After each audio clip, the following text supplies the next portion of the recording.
welcome to East York Days Behind the Music. I'm Errol Nazareth. Thank you for joining us again. I'm broadcasting tonight from the St. Matthew's Clubhouse here on Riverdale Park East on the banks of the Don River. The clubhouse stands on territory traditionally inhabited by many nations, including the Mississaugas of the Credit, the Anishinaabe, the Chippewa, the Haudenosaunee, and the Wendat peoples. It's now home to many diverse First Nations, Inuit, and Métis people. Now, there's been live music on the shores of these rivers and lakes for a long time. And tonight, we carry on that tradition and get a chance to talk to some of the people making great music here today. Thanks to the magic of technology, we will zoom into the homes and studios of the musicians that would normally have joined us live, remember those days, and get insight into their process, how they've been coping under quarantine, and what's next for musicians in Toronto. But before we get started with our musicians, we have a very special guest. Councillor Paula Fletcher from Toronto Danforth is joining us. Welcome. Hi, Errol, and so wonderful you're hosting this series. Thank you. Thank you. Thank you for joining us. So, things are looking really rough for the music scene and musicians. What are some of the ways the City of Toronto is supporting a return for live music? I'm just sorry to be a bit of a downer, but I think we're going into the second wave, and it's going to be very hard to recapture where we've started. You know, there's been a few concerts and small numbers and live music in different places. And in some of the quiet streets in our ward, people have done front yard concerts and people socially distanced.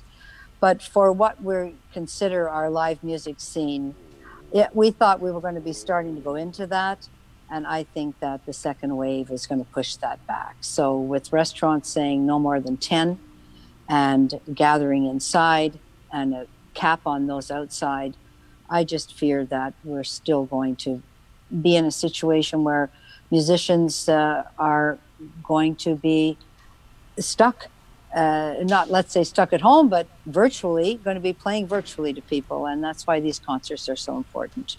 Yeah, good and point. The City of Toronto, of course, is through our Arts Council and Arts Foundation are making sure that events like this and other events can go online and that artists have an outlet while they're stuck during COVID, because artists are people that are very much engaged with other people. Exactly. And speaking of clubs, I heard that the Dakota Tavern might be closing. I'm not sure if you heard that. I didn't hear that, but that would be so sad. So many great clubs have closed for many different reasons. Some now for COVID, others because of development, and Silver Dollar, all of the ones that are near and dear to our hearts, including the Matador, where I went many times. And these are venues, they are iconic venues that, unfortunately, we need venues. We need live venues for musicians, for sure. It's part of Toronto. It's a great, rough time. Before you go, I'm going to put you on the spot. Favorite album of all time? Oh, I'm sorry. I can't. I don't feel on the spot. I can't do my favorite album of all time. I'll give my favorite album of this week. Let's go. The favorite album of this week is my Toots live album, and in homage to Mr. Toots and his Maytals and all the great songs live. And then my other one is the Pat Metheny Are You Going With Me album. Those are my two this week. Next week, I'll have another two, for sure. You sound like me. Thank you so much for joining us. Thank you so much, Errol. Nice to see you tonight. Take care now. Take care. And now, before we meet our first musicians, let's check out one of the other amazing programs at East End Arts.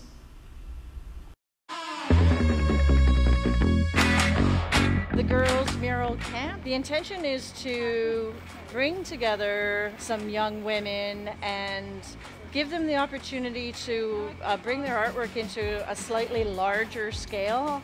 And for me, I think what the biggest goal is to the empowerment that you feel from creating something a little bit bigger. We've been meeting over the past few weeks. The first two meetings happened at the St. Matthew's Clubhouse, where we talked about what the experience for each person had been like during the pandemic, and also what kind of message everybody wanted to create to share with the community in the piece. The girls came up with a concept that represented the ways in which connectivity had been facilitated in one sense through technology, but in another sense through reconnecting with nature and reconnecting with themselves. And then we've spent this week here on site actually painting the mural. I haven't really done any murals. I think one time I painted my wall leading up to the camp. I had no clue what spray paint and aerosol was like, so I was kind of nervous until I realized that it's actually easier than I thought it would be. Just being out here and being able to this is part of the community that I haven't been able to be in a lot. All of us doing our own things and working together. Even if you're not a people person or a well-developed artist, it's a great place to grow. It's a great place to meet people. And just the experience overall is very wholesome and exciting. The VIA has a vision to do alleyway murals within this whole laneway, and this was an idea to start that off this year and continue hopefully next year. I think when the girls walk away from here, they've made new friends, they've had new experiences together, and everybody feels super empowered.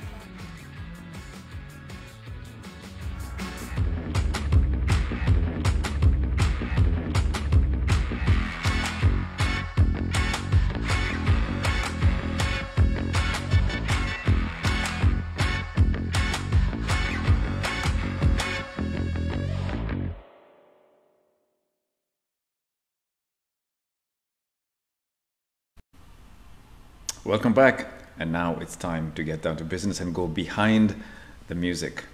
Jenna Marie Pinard and guitarist Jay, you released one of the best jazz records I heard last year, my humble opinion. The music on Here Now, which is the name of the record, is stark. Jenna's voice is voluptuous and unembellished, and Jay's playing, fluid, captivating. You got to hear this record. It features inventive arrangements of jazz standards and original music, and it's evident that these two have a special chemistry in the studio and in the clubs. Welcome to East York Days, guys. Hello. Hi, Errol. Thank you so much for having us. Good to see you again. We did this with the Beaches, and now here we are. We did. What a generous introduction. Thank you. Oh, I meant every word of it. It seems to me that the local jazz scene is the healthiest it's been in many, many years. And I'm talking pre-COVID, but from your vantage point, how would you describe what's happening in the jazz community today? Today, meaning, I think you know what I mean. I mean, not because of the restrictions, but what's been happening in the jazz community, like the different styles that have been kicking around. The different styles that have been kicking around. I think that obviously due to isolation and to, COVID-19 right now, musicians are spending a lot of time in their homes. Mm-hmm. Right. I know I am. And I think depending on how you feel spending a lot of time in your home, you may feel inspired to be composing or writing. I know a bunch of people who have, been writing many albums at this point with the many months that they've had alone. And I know other people, including sometimes myself, that feel uninspired and, a little bit like the future is a little bit scary and especially now that people are talking about a second wave coming, right? And right, Jake? Yeah. Scary. What I was getting at was pre-COVID, how would you describe the scene? Would you say there's like a good vocal jazz scene, an experimental scene, a trad scene? Like, how would you describe the scene in general, the jazz scene? Oh yeah, for sure. I think it's a very diverse community, the jazz community. Like, just the shows that I go to, every night there's a different kind of jazz happening in different clubs. Even in the same club, within one night, there's different shows happening. I think it's great. And I think it was flourishing. Oh, sorry, Errol. Yeah. No, go ahead. Yeah, I think my peers were playing, and Jay and I were doing so much playing, and it was on fire, to be honest with you. I felt like every night I could go out and see 2, 3, 4 shows if I really wanted to run around the city, and all kinds of styles and all kinds of jams. And Jay and I together play in all kinds of different ensembles. You do, you're right. Between us two as a duo for jazz, but we also have an R&B band, and we've done experimental, jazz and improvised music, and Jay's in a rock and roll band. And nice. I got to see all the bands you guys play with, but yeah, it's heartbreaking what's happening. So given that, like, let's not talk about COVID. Let's talk about the scene, and all the different genres in under the jazz umbrella. What do you guys feel you're bringing to the scene? Here's a chance to blow your own horn. I think as a guitar and voice duo, we're trying to do, like, we're not only are we doing some of the traditional kind of music, but we're definitely bringing some the combination of the creative improvised music in addition to the traditional music. I think that mixture is kind of unique, I would like to say. Yeah, you totally nailed it. Jenna? I think what's exciting about our duo is that, at this point, I feel like Jay and I just understand each other musically so deeply that we don't even have to communicate with words ever when we're practicing, performing. We usually do it all just by body language and eye contact. And I think that if you're looking for, to experience that with us, I think that's something, really special that we have together. And that's why we're in so many bands together in different formations. But as a duo, I agree with Jay. And I think we also bring other styles to the table too. And we play some, jazzy folk, and we also, have our original music as well as our arrangements of covers on jazz standards. So I think we have that. Talking about the chemistry, you're right. Jay does have really dark, seductive eyes there. So let's play a new original you wrote together called Why, and we'll talk about it after we listen to it, okay? Sure. Thanks. All right.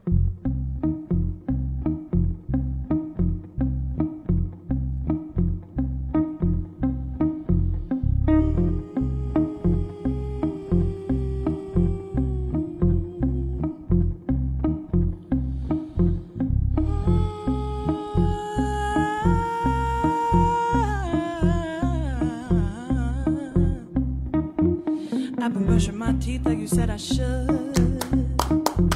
I've been filing my nails like you said I should. I've been washing my hair every single day. I've been dressing in that certain way. So why can't I feel the change? Why do I feel the same? I've been watching my figure working out. I've been doing my makeup, check me out. I've been trying to act like I got it all, but nothing ever feels as right as when I'm staying in at night. So why can't I feel the change? Why do I feel the same?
feel the change. I can feel the change, but nothing ever feels as right as when I'm staying in at night. So why can't I feel a change? Why do I feel the same?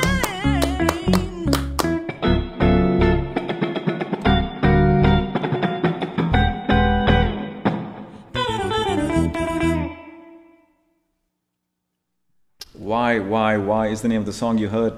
Jenna and Jay. I like that. Just go Jenna and Jay. Just use it. Put that on the next CD. You don't have to credit me. Tell us about the song we just heard and how it came about.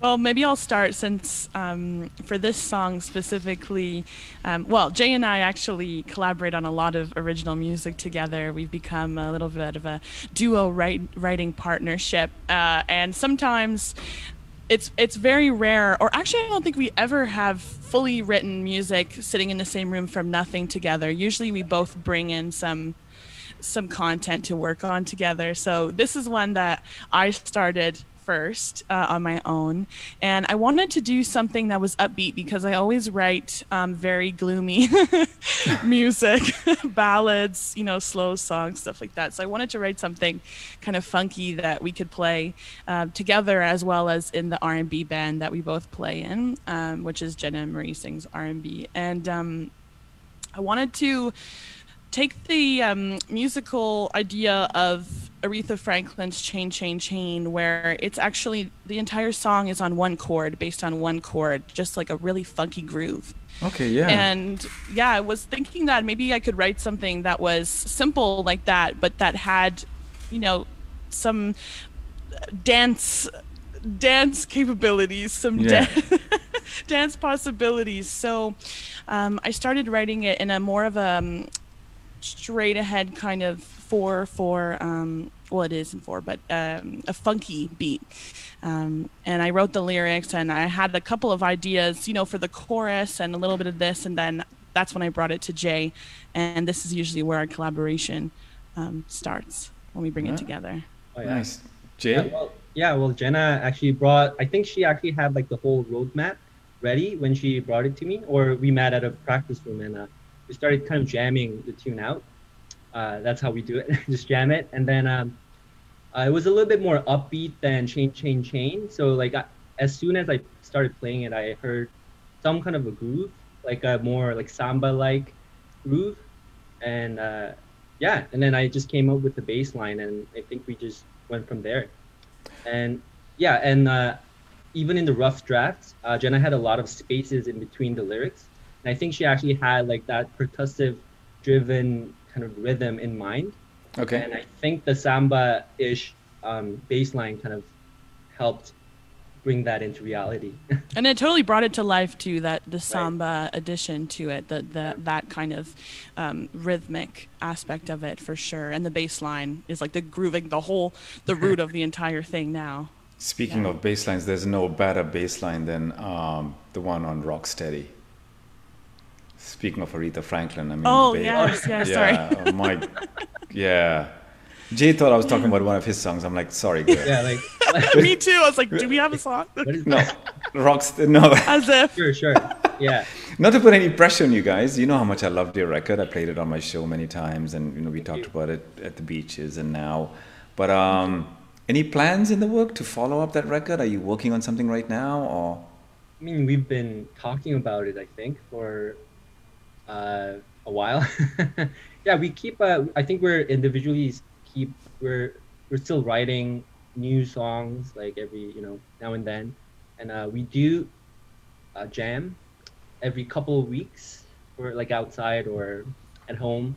Right. I think we're just trying to develop many ideas and pick the good ones. That takes a while. I think for us, like, especially for the duo album that we want to, the second duo album that we want to make, we want it to feel organic, and we don't want to redo what we've already done. We're really interested in being innovative, at least for our duo, and figure out what that could look like. And so we're taking our time with that. And it can be hard to feel inspired sometimes, right now. And I know for me, I'm highly inspired by live music. So I think we're taking it one day at a time, but guaranteed new music coming soon. This song specifically that you just heard will be recorded with a full band, as we're together we're working on music for an R&B band as well. So yeah. And when you're ready to release it, you know who to send it to, right? Absolutely. Thank you. Thank you for joining us. Nice to see your smiles. I mean, on a day when, you know, this news about the virus and, you know, the spiking rates and all this stuff that's happening, it's great to connect. Even though I can't, we're not in the same room, it's great to connect with you guys. Thank you for joining us and for sharing your music and stories with us as well. Yeah, of course. Thank you for having us. Yeah, thank you so much. Take good care, guys, okay? Stay safe. You too. All right. Bye. Now, while we get ready for our next guest, take a look at this short video about one of East End Art's other amazing programs.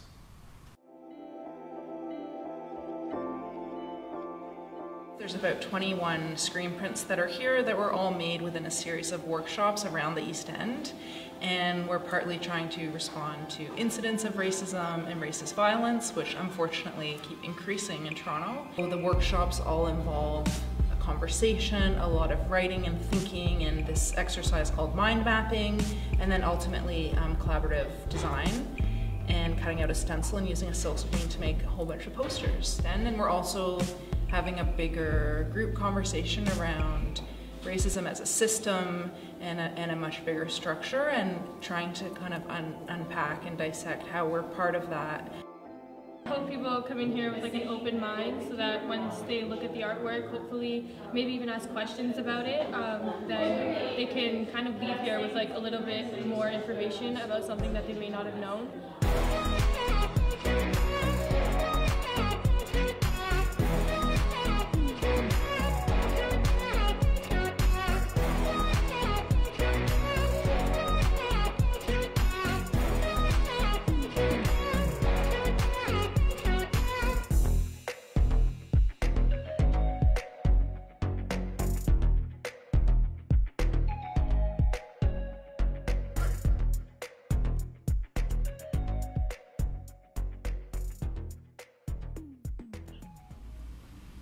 Welcome back.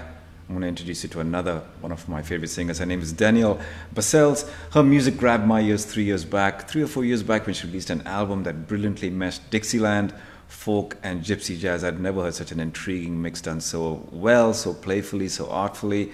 The record's title, What About the Wool Wishbags, was as quirky and as original as the music itself. Violin, ukulele, clarinet and trumpet complement the rhythm section and the swinging sound that was topped off with Danielle's luscious voice. I don't often describe people's voice as being luscious, but there you have it. You'll hear that voice in a bit, but before you do, let's welcome to Denielle to East York Days. Hey, thanks for joining us. Hey, nice to see you. Thanks for having us. I wish this was in person. I could give you a hug and we could talk. And even in person, we wouldn't be able to hug, right? Yeah. Virtual. Yes. There you go. I feel the love. So, Denielle, when you released the album, like about, was it 3 years back, 3 or 4 years back? Oh, it was 2017. Yeah. 3 years back. Yeah. No one could have predicted that we'd be walking around in masks, socially distancing, doing something like this. I'm curious, how have you, as a musician, navigated this pandemic? Oh man, like I said, it's been ups and downs. Like in the beginning of the pandemic, I was kind of like just clammed up, like couldn't write, couldn't create, and moved in with my family, very loud, very dramatic, and that was a safe place to be. You know, they pull you out of your shell and you get to the root of everything. And so I was able to start writing there, and that was up north in Norval, Ontario. And so I've been just really focusing on upgrading my skills, writing songs. When I say upgrading, I mean like the technology, video, creating music on my laptop, getting better at piano and guitar and all those things. And can you introduce us to the young man sitting next to you with the mask there? Yeah. This is my guitar player, Julian Bradley Combs. Hello. Are you on the album? So I'm not actually on What About Wool Wishbags, but I'm on the new next album. That's kind of in the works right now. Yeah. New music. Well, we're almost finished recording. Yeah. Nice. Yeah. And it's going to have the same kind of vibe, or you're going to throw some support? Oh, well, because we're going through some stuff, so it's going to be a little bit different. There is the whimsy and a little bit of the craziness, but it's a little calmer. It's more getting to the roots of things. I wanted to connect with my audience a bit more and just communicate. So there's some slower songs on the album. Nice. There's still that fast, wild tempo couple of tunes. Oh, I love those. We decided to make it more raw, and my inspiration was Nina Simone. Yes. For this one. And she's always been one of my biggest inspirations, and she always seemed to just have the instruments needed for that particular song. Yeah. And so that's what we're doing for the album. Have you seen her documentary? I haven't. Oh, so good. Yeah. So good. I think it's time to watch it again. It's time to watch. Yeah. Last week I spoke with Louis Simao and Andrea Ramelow, and we talked about how some artists have told me that they feel totally uninspired. Some artists have told me that they're enjoying this biggest creative spurt they've ever experienced. And I can understand all that stuff because your lives revolve around writing and recording and touring.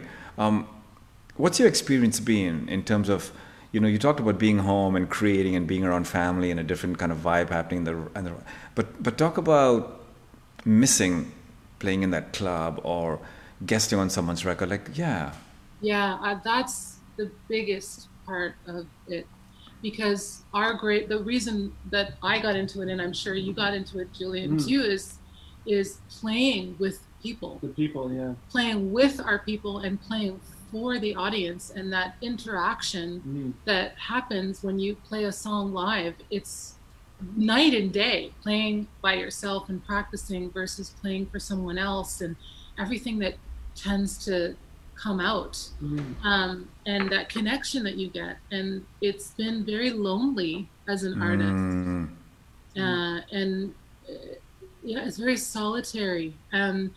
We did have a gig, a very social distance gig. We played across the pool, and we had masks and sanitation, and we were just so happy to have faces watching us and to play together. Yeah, bad. And it's not enough. I mean, that was a month ago, and no, it's very it's very lonely as an artist. I doing bet. everything that you do by yourself, when being with other people was such a big part of it. Yeah. Yeah, so it's heartbreaking for someone like myself who's like, my record, most of my life, most of my time is spent advocating for local musicians and, on Big City Small World, playing music by local artists. And I know so many, and it's just heartbreaking what they're going through, Yeah. But you guys just seem so resilient, and I just hope you come out okay on the other side, you know what I mean? Thank you. Yeah. Thank We'll do you. our best. We're doing our best. Yeah.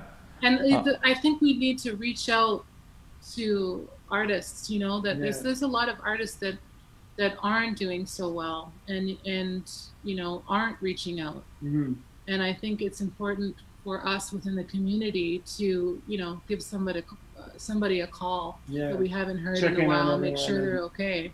Yeah. We were talking about new music earlier, and you brought a new song in for us. Can you introduce that for us, please? Yeah, it's called Lucky in Love, and it features Julian on guitar, Andrew Scott on drums, Tom Altavelli on bass, and Drew Jureka on the violin. Okay, yeah, I know him. Yeah. Good stuff. Let's listen to that. Sitting alone on a park bench meant for two. Lovers are all around. They smile, say I love you. But I breathe a sigh as they walk by hand in hand. Why can't I have that too? But it never goes as planned.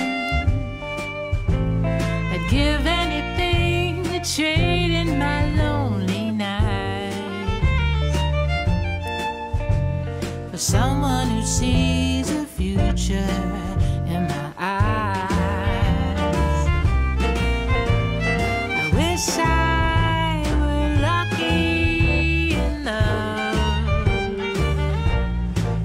someone to hold me,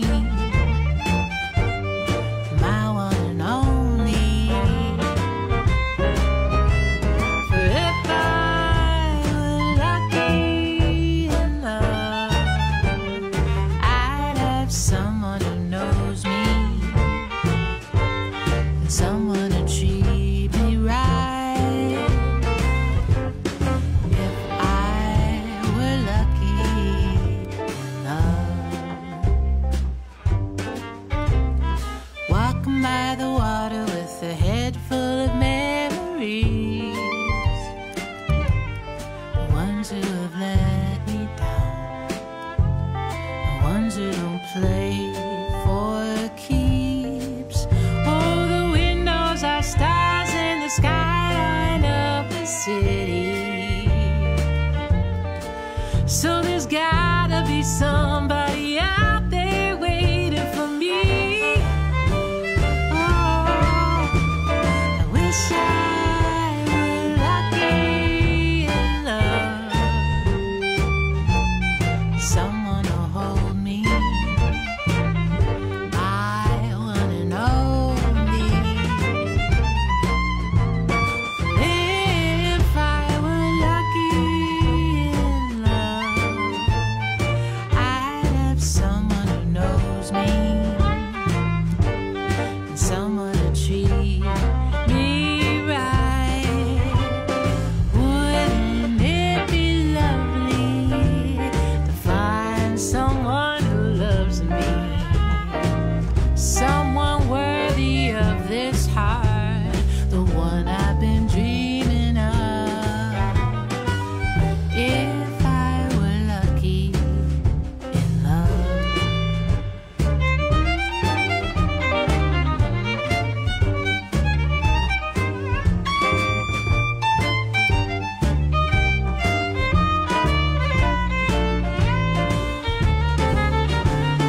Wish I were lucky enough, someone to hold me, my one and only. For if I were lucky in love, I'd have someone who knows me, and someone to treat me right. Wouldn't it be lovely to find the one who loves me, someone worthy of this heart, the one I've been dreaming of? If I were lucky, I wanna be so lucky each and every day of my life. If I were lucky in love.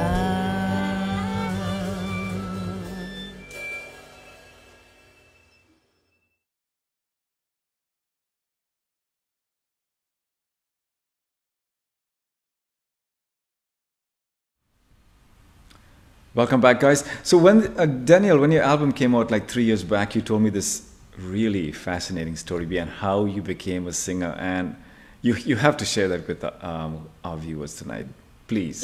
Okay, so long story short, how can we do this under 20 seconds? No, I was into everything. I was Eastern medicine. I was a bartender. I wasn't a singer yet, and I was going through some tumultuous times and a series of bad things. And one day I had a nightmare, and I had enough, and it was about the Bible. And I ran to a church, and I interrupted a party, and the guy who was the pastor told me there was someone there I could talk to. Anyway, I ended up seeing this person every Wednesday, and she just one day said, just get out of here, go overseas, and just do something completely different. And I did. Ended up being an au pair kid in Switzerland. And the kid that I looked after, I was there 2 weeks later. And the kid who I looked after went to one of the most prestigious jazz schools in Switzerland. He had drums. And the the parents and the teachers used to wait for their classes or their children at this bar in the school. And that's where I met and that's where I met the teachers and the students, and they took me around to jazz clubs. And one day they just asked me to get up on stage and sing a tune, and it was Bewitched, Bothered, and Bewildered by Ella Fitzgerald. Wow. And I'd sung jazz before, but never live, like always to myself. And I ended up doing gigs with this trio that I sung with. And that's when I knew that I was going to make a life around singing and composing and performing. What a great story. What a great story. I love it. Yeah. Weird. And then I found out later, hey, this is an interesting thing. The numbers that I dreamed of in the Bible were 214. And somebody looked it up for me and said that when those numbers, I don't believe in this, but when those numbers show up, it means that the course of your life is about to change. Wow. Really? That's wild. Yeah, me, numbers, and horoscopes, we don't get along. It's fun. Yeah, it's fun. It's great to share some laughs with you guys. And, thank you for joining us. And for your sake and ours, I hope live music comes back, and that we are just so hungry to see you guys, and we just come out there and support you with love and money and whatnot. And I hope here's to better days, man. Better days ahead, Yeah, cheers to that. Yes. Thank you, Errol. Take care, guys. Thanks for joining us. Yeah. All right. Take care. Good night. Good night.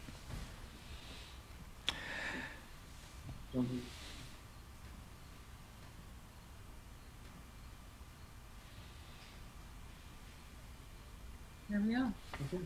And that, my friends, is tonight's edition of East York Days Behind the Music. I hope you enjoyed the second episode. Special thanks to the City of Toronto for their ongoing support of East End Arts, all of our individual and corporate donors, and the artists and businesses who invite us to work with them throughout the year for East York Days and other incredible initiatives.